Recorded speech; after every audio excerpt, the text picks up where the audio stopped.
WCC를 중심으로 하는 에큐메니컬 운동은 참으로 하나님께서 진노하시는 그런 배도 행위임을 분명히 밝혀드립니다. 이와 같은 WCC와 또 같은 그런 입장을 취하는 곳이 바로 WEA 그리고 NCCK 등입니다. 이런 것들이 참으로 한국 교회를 계속해서 어지럽히고 있는 그런 안타까운 현실입니다.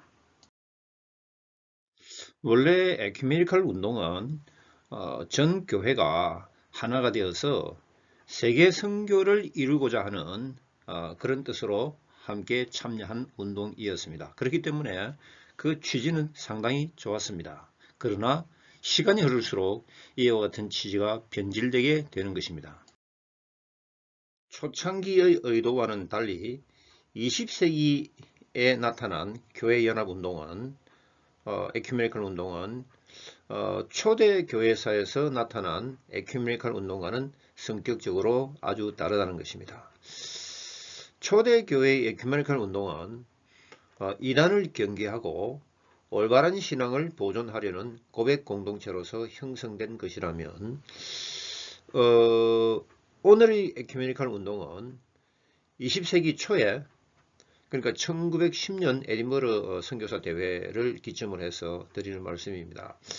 그때 세계 선교를 위해 신앙 일치를 도모했던 그런 연합운동이었습니다.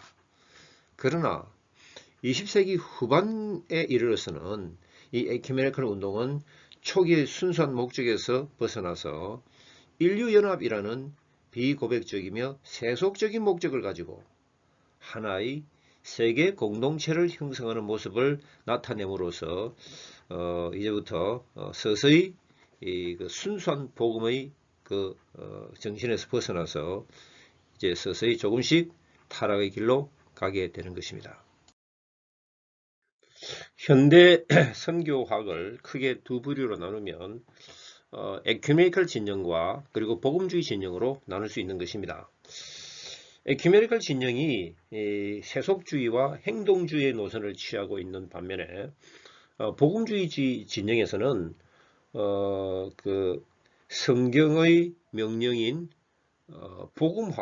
복음화의 사명감을 최상의 것으로 여깁니다. 또 물론 이와 같은 복음주의 운동에는 최근에는 교회의 사회적 책임에 대한 관심도 역시 함께 갖고 있는 것은 사실입니다. WCC 에큐메니컬 운동의 기원을 한번 살펴보도록 하겠습니다. 이 에큐메니컬 운동의 기원은 사실상 1910년 6월에 개최된 에딘버러 선교사 대회, 에딘버러 선교사 대회가 서구 교회의 주도 아래 그렇게 개최된 그런 세계 최초의 선교사 대회였는데, 사실상 서구 교회는 1815년 그 미국 성서공회가 설립된 그 해부터 1차 세계대전이 발발하기 전 1914년까지 선교의 그 위대한 세기를 맞이하면서 세계 선교의 흐름을 주도하고 있었죠. 이러면서 1910년 에딘버러 대회가 여러 선교단체들에서 무려 한 1000명 이상의 대의원들이 참여를 하게 되죠. 사실상 1910년 에딘버러 선교대회의 특징은 과거 선교 역사를 개선하고 또 새로운 역사의 그 출발점으로서 역할을 하게 되었죠. 이와 같은 에딘버러 선교사 대회가 교회 연합운동의 시작이 되고 또 이것은 그 이후에는 급진적인 신학적 경향에 따라서 교회 연합운동 그 자체, 그 목적 자체의 범주를 넘어서서 이제는 세계 연합운동, 이제는 세계 공동체 형성과 같은 그런 목표를 형성해서 이것이 곧 WCC와 연결되는 그런 일이 발생하게 됩니다. 에딘버러 선교 대회의 주제는 이 세대 안의 세계 복음화였습니다. 그래서 이 대회에서 가장 중요한 질문이 어떻게 선교할 것인가 라고 하는 그런 주제를 놓고 이런 질문을 하게 되죠. 어떻게 선교할 것인가? How to mission. 그래서 폭넓은 그런 분과 토의를 통해서 여러 가지 대화가 이루어졌습니다. 에딘버러 선교사 대회가 이제 대회를 통해서 이제 그 에큐메니컬 운동이 산출이 되는데 이때에 그 일어났던 세 가지 조직이 뭐였냐면은 첫 번째로는 세계 선교 협의회 International Missionary Council에서 IMC입니다. 세계 선교 협의회가 구성이 되고 두 번째는 생활과 실천의 조직, 생활과 실천 Life and Work 이 단체가 조직이 되고 또 세 번째는 신앙과 직제 Faith and Order의 조직입니다. 이와 같은 세 가지 단체를 조직을 하게 되었고 이때 사실상 이 세 단체의 책임자들은 상당히 복음적이었고 세계 선교의 비전에 불타는 에큐메니컬 운동가였습니다. 그런데 이것이 나중에 서서히 변질되게 되는 것이죠. 이게 안타까운 일이라는 것입니다. 예루살렘의 IMC 선교대회에 대해서 알아보도록 합시다. 이 IMC 선교대회는 미리 말씀드린 에딘버러 선교대회의 세 가지 흐름, IMC와 그리고 이제 또 두 번째는 생활과 실천, 세 번째는 신앙과 직제 이 세 가지 조직이 있었다고 말씀드렸는데 첫 번째였던 이 IMC 선교대회 이때가 1928년의 그 예루살렘 IMC 선교대회가 상당히 중요한 역할을 합니다. 이때에 세계 선교 협의회가 설립이 되고 또 사회 보험주의가 출현하게 되는 그런 일이 발생하게 되죠.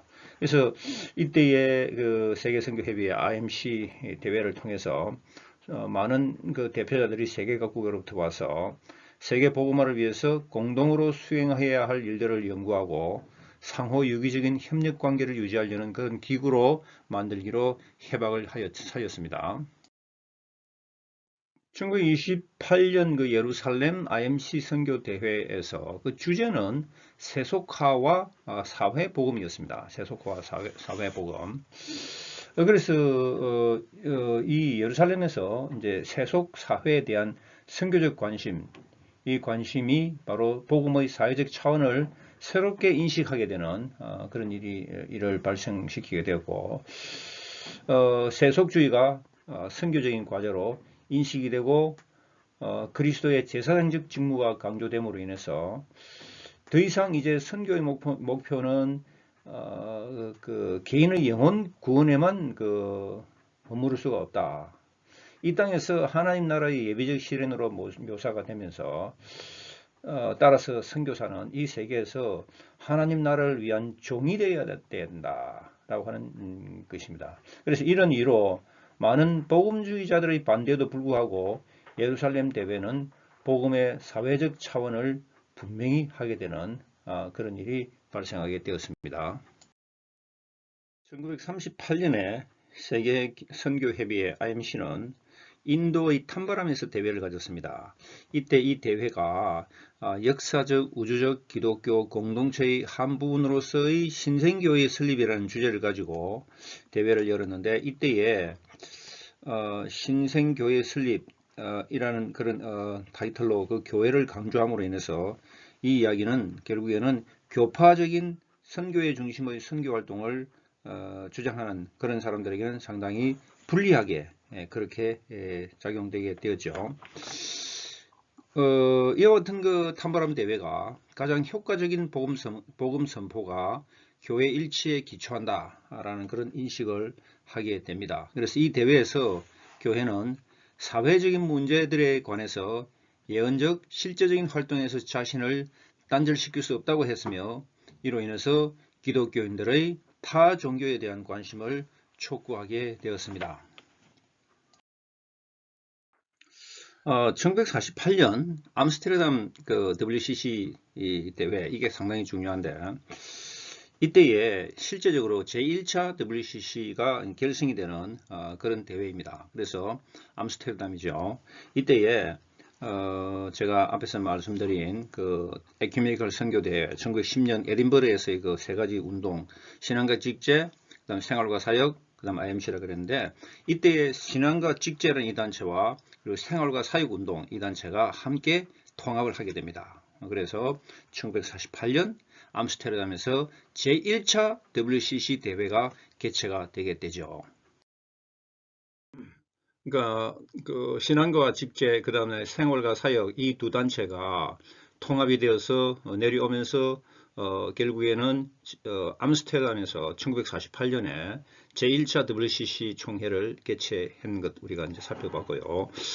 그러고 난 뒤에 나중에 그 제3차 때, 그러니까 제3차 WCC 대회입니다. 그때 1961년도에 일어났는데, 이때 뉴델리에서 어떤 일이 생기냐면은 지금까지 신앙과 직제, 생활과 사역 이 두 단체가 병합되어서 내려온 이 단체가 이제는 마지막으로 국제선교협의회 IMC와 통합을 이루게 되어서 에큐메니컬 운동의 세 줄기가 하나로 통합되어서 이렇게 현대 에큐메니컬 운동이 시작되는 그런 새로운 전기를 마련하게 되었습니다.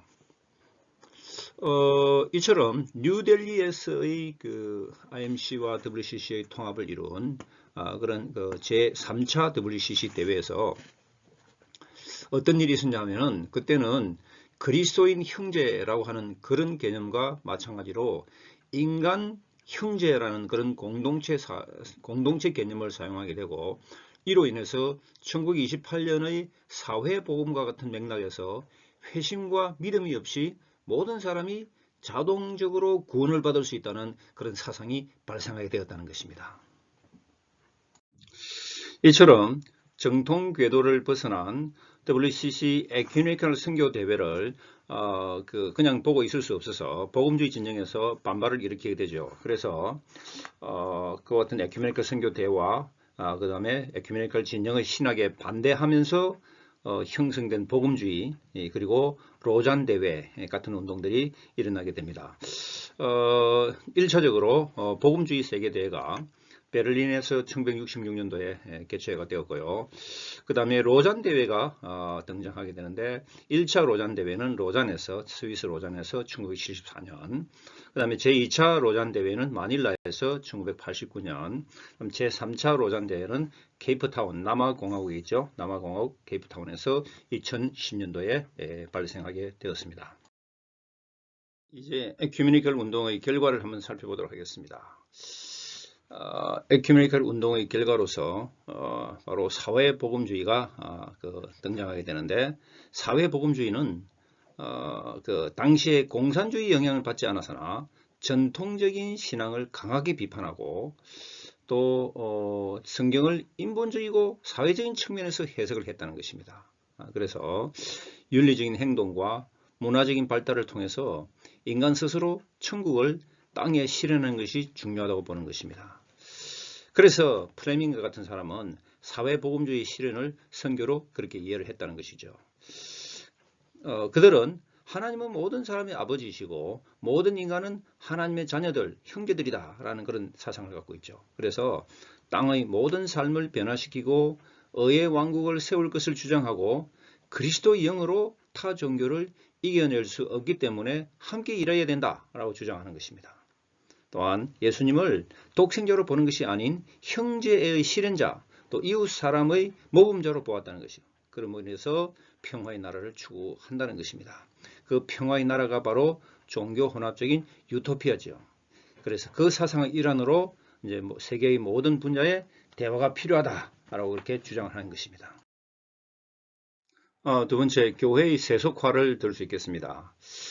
20세기 선교신학에 가장 큰 파문을 일으킨 사람이 바로 호켄다이크인데, 이 사람이 탈기독교적인 그런 사상을 토대로 해서 새로운 선교학을 제시를 하면서, 그는 그 제4인간이라는 새로운 인간 형태를 이제 도입을 시킵니다. 그래서 산업사회 시대의 단일 인간 형태에 관한 이론을 이야기하는 것이죠. 그러면서 제4인간이라는 것은 이름이 없는 숫자로서 기독교 이후 시대, 교회 이후, 그 다음에 부르주아 시민 이후 시대, 개인 이후의 인간 형태를 말하는 것입니다. 그들에게는 교회 자체는 무의미하고 교회의 봉사적 기능을 강조하는 행동만이 중요하다라고 그렇게 주장하는 것이죠. 그래서 평화운동을 설명하기 위해서 구약적인 개념인 평화를 사용하면서 이 땅 위에 정치, 경제, 사회, 윤리적으로 완전한 평화를 실현할 것을 목표로 내세우고 있는 것입니다. 에큐메니컬 운동의 결과로서 세 번째, 행동신학을 살펴보도록 하겠습니다. 1960년대에 이르러서 사회복음주의 사상이 WCC 안에서 정치, 사회, 경제적으로 가난한 자와 억압한 자들을 해방하기 위한 행동신학으로 크게 발전하게 됩니다. 그래서 1968년에 웁살라에서 열린 제4차 WCC 총회에서 교회의 보편성이라는 개념으로 더욱 강조를 하여서 교회의 일치만을 의미하는 것이 아닌 인류의 일치를 강조하게 되죠.